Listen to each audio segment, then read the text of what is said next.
আলহামদুলিল্লাহ, আলহামদুলিল্লাহ। আমার আল্লাহ তাআলা বহুত শুকরিয়া।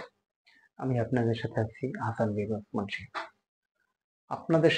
আপনার সন্তানকে কোন মাদ্রাসায় ভর্তি করছেন? সেখান থেকে সে তবলিগ বিরোধিতা হচ্ছে।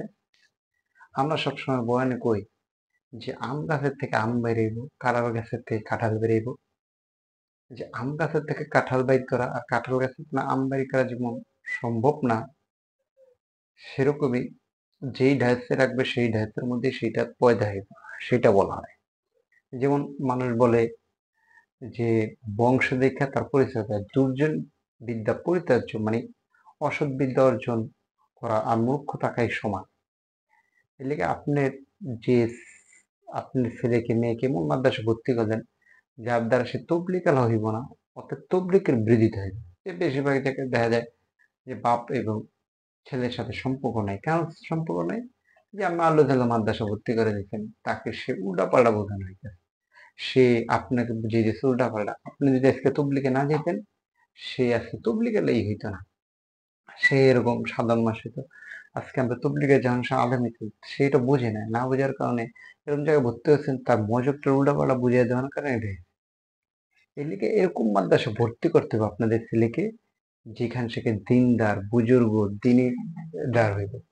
যেমন এইখানে অনেক মাদ্রাসা আছে। যে মাদ্রাসা, কিছু কিছু মাদ্রাসার আপনাদেরকে নাম বলি, তাহলে আপনারা এই মাদ্রাসার নামটি বলতে পারবেন। যেমন এখানে যেমন গাবতলী মিরপুর ঢাকা মিরপুরে আছে যেমন জামিয়া ইসলামিয়া মাদ্রাসাতুস সাহাবা, শহীদ বুদ্ধিজীবী গেটের মাজার রোডের পাশে। যেমন মাওলানা আলামিন সাহেবের মাদ্রাসার নাম্বার, ঠিকানা সহ আমি ছবি দিয়ে দিলাম। ওইখানে আপনি যোগাযোগ করতে পারেন, ওইখানে ভর্তি করতে পারেন। এখানে মনোরম পরিবেশ আছে, লেখাপড়ার সুন্দর পরিবেশ আছে। এখানে পড়লে দিনের দায়ী হইতে পারবো। সে এরকম তবলিগ বিদ্বেষী হইব না। তারপর পড়তে পারেন জামিয়া কাশিম উলুম ঢাকা, যেমন সৈয়দ আনোয়ার আব্দুল্লাহ। যেই মাদ্রাসা পড়লে সে দিনের দায়ী হইব, তবলিগ আলা হইব। সে এরকম খালি ধর্ম বিচ্ছিন্ন হইব, ধর্ম মতে চলবো না। এখানে পড়লে এই যে ধারাবাহিক কোরআন শব্দ হইব, উচ্চল কোরআন করতে পারবো। সে আন্তর্জাতিক মানে সে মশক অর্জন করতে পারবো। এবং এর দ্বারা সে চতুর্থ শ্রেণী পর্যন্ত জেনারেল শিক্ষা এত লেখা সুন্দর করা হয়, প্রতিদিন ইংলিশ স্পিকিং করা হয়, 5টি করে কোরআন শব্দার্থ শেখানো হয়, দৈনিক পড়ালেখা আপডেট সংরক্ষণ করা হয় এবং সিসি ক্যামেরা নির্ভরশীল। এটা যেমন সোনাই আব্দের মাদ্রাসা আল ইসলামিয়া, যেমন শফি সাহেবের বড় মাদ্রাসা, যে এখানেও পড়লে আপনি অনেক কিছু অর্জন করতে পারবেন। যেমন আদর্শ, নুরানি বিরাট, নাজারি, কিতাব বিয়াক ইত্যাদি, তাফসির আরো আছে। এখানে আমি নাম্বার প্রত্যেকটা দিয়ে দিতেছি। মুফতি মোহাম্মদ শফি আল্লাহ মাক্কি, পীরে খানকা মক্কিয়া বাংলাদেশ। তারপর মুফতি ওসমান সাহেব, তার তো আমার কথা গেল, আপনি মুফতি ওসমান সাহেব মাদ্রাসা আপনি ওখানে পড়তে পারেন। টোটাল এইখানে যেমন আপনি পড়তে পারলে এখানে যেমন জামিয়া হোসেনের ওনার মুন্সিগঞ্জ বড় মাদ্রাসা আছে। তারপর ধানমন্ডিতে আছে, এখানে পড়লে আপনি জেনারেল হইতে পারবো, প্লাস সাধারণ পড়ালেখা করতে সে সবকিছু পড়ালেখা করতে। এখানেও সমস্ত ঠিকানা দেওয়া হইলো। তারপর বলতেন মার্কাজুল উলুম আশ-শাহরিয়া সাভার, যেমন সাভারে জিয়া বিন কাসিম সাহেবের মাদ্রাসা আছে। এই মাদ্রাসাটা আন্তর্জাতিক মানের মাদ্রাসা এবং বড় মাদ্রাসা।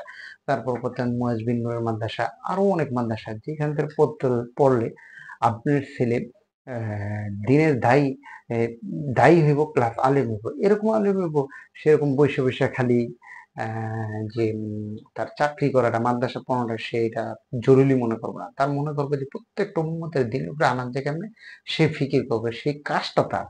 এখন বেশিরভাগ আলেমদের তা মনে করতেছে মাদ্রাসা চাকরি করা আর মসজিদে এরকম ইমামতি করা, এটাই তার দায়িত্ব হয়ে গেল। না রে ভাই, ওনার তো সবাই তো আর মসজিদে যায় না, সবাই তো মাদ্রাসা যায় না। তাদের ফিকির করবো কে? তাদের ফিকির করার জন্য এই সমস্ত ছাত্রকে তৈরি করতে হবে। সারা পৃথিবীতে রাখা পাইব। দেখ ইলিয়াস সাহেব রহমতুল্লাহ মেহাত্তর ছিল, আমি আপনার দিনের উপরে আইছি, হাজার হাজার মাদ্রাসা প্রতিষ্ঠিত হয়েছে, সমস্ত 99 ভাগ মাদ্রাসা প্রতিষ্ঠা হওয়ার পিছনে ইলিয়াস সাহেব রহমতুল্লাহ মেহনত ছিল। আমরাও যদি এরকম ধাই বানাইতে পারি, এক ইলিয়াস সাহেব রহমতুল্লাহ যদি এত কাঁপাইতে পারে, যদি এরকম হাজার ইলিয়াস সাহেব রহমতুল্লাহ হইতে পারে, তাহলে পুরা পৃথিবীতে ইসলামের আহ্বান আনা আমাদের লেগে সহজ। আর আপনার দিনের উপরে চলা সহজ। তাই আমরা আমার সন্তানকে দেখে দেখে এরকম পড়াই, তাইলে আমাদের আরো সুবিধা হবে। আল্লাহ তাআলা আমাদের বুঝার এবং আমল করার তৌফিক দান করুন। আলহামদুলিল্লাহি রাব্বিল আলামিন।